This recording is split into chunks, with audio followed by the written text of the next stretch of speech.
আসসালামু আলাইকুম ওয়া রাহমাতুল্লাহি ওয়া বারাকাতুহু। আলহামদুলিল্লাহি ওয়াহদাহু ওয়াসসালাতু ওয়াসসালামু আলা মান লা নাবিয়্যা বা'দাহু আম্মা বা'দ।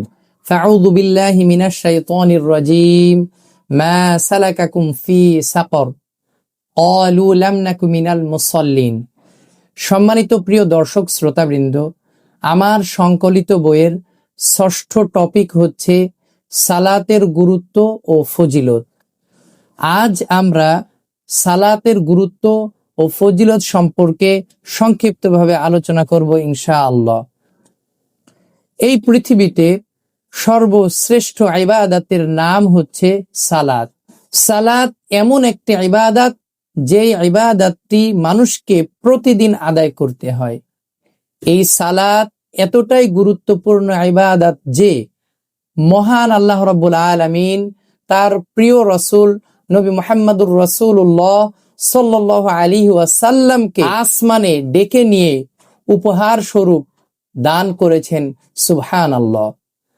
এই সালাত আদায় না করলে মানুষকে অবশ্যই জাহান্নামী হতে হবে। এই মর্মে মহান আল্লাহ রাব্বুল আলামিন পবিত্র কোরআনুল কারীমে ইরশাদ করেছেন, মা সালাকাকুম ফি সাকর ক্বালু লাম নাকু মিনাল মুসাল্লিন।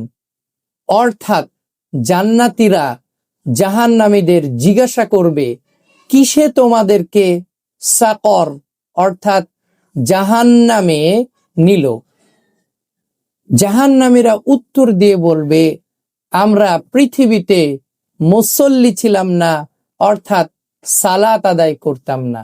উল্লেখিত আয়াত থেকে বোঝা যায় যারা সালাত আদায় করবে তারা জান্নাতে যাবে, আর যারা সালাত আদায় করবে না তারা জাহান্নামের আগুনে জ্বলবে।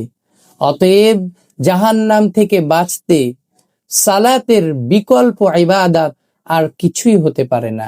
সালাতের গুরুত্ব ও ফজিলত সম্পর্কে নবী মুহাম্মদুর রাসূলুল্লাহ সাল্লাল্লাহু আলাইহি ওয়াসাল্লাম বলেছেন, আউয়ালু মা ইউহাসাবু বিহিল আবদু ইয়াউমাল কিয়ামাতি সলাহ ফাইন সলাহাত সলাহা সাইরু আমালিহি ওয়া ইন ফাসাদাত ফাসাদা সাইরু আমালিহি। অর্থাৎ কাল কঠিন কিয়ামতের দিন বান্দার সর্বপ্রথম হিসেব নেওয়া হবে তার সালাতের, আর যার সালাতের হিসাব ঠিক হয়ে যাবে তার অন্যান্য সকল আমলের হিসাব ঠিক হয়ে যাবে। কিন্তু যার সালাতের হিসাব নড়বড় হয়ে যাবে তার অন্যান্য আমলের হিসেবও নড়বড় হয়ে যাবে, নাউজুবিল্লাহ। অতএব সালাতের হিসেব যদি ঠিক থাকে, অন্যান্য আমলের হিসেব যদি একটু কমও থাকে, তাহলে আল্লাহ রাব্বুল আলামিন ওই বান্দাকে দয়া করে জান্নাতি হিসেবে কবুল করে নেবেন।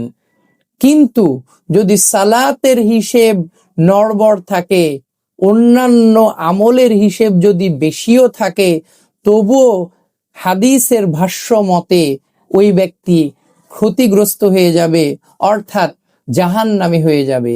তাই আসুন দিনে রাতে 5 ওয়াক্ত সালাত জামাতের সাথে আদায় করার চেষ্টা করি। আল্লাহ রাব্বুল আলামিন আমাদের সবাইকে সেই তৌফিক দান করুন, আমিন। ওয়াসসালামু আলাইকুম ওয়া রাহমাতুল্লাহি ওয়া বারাকাতুহু।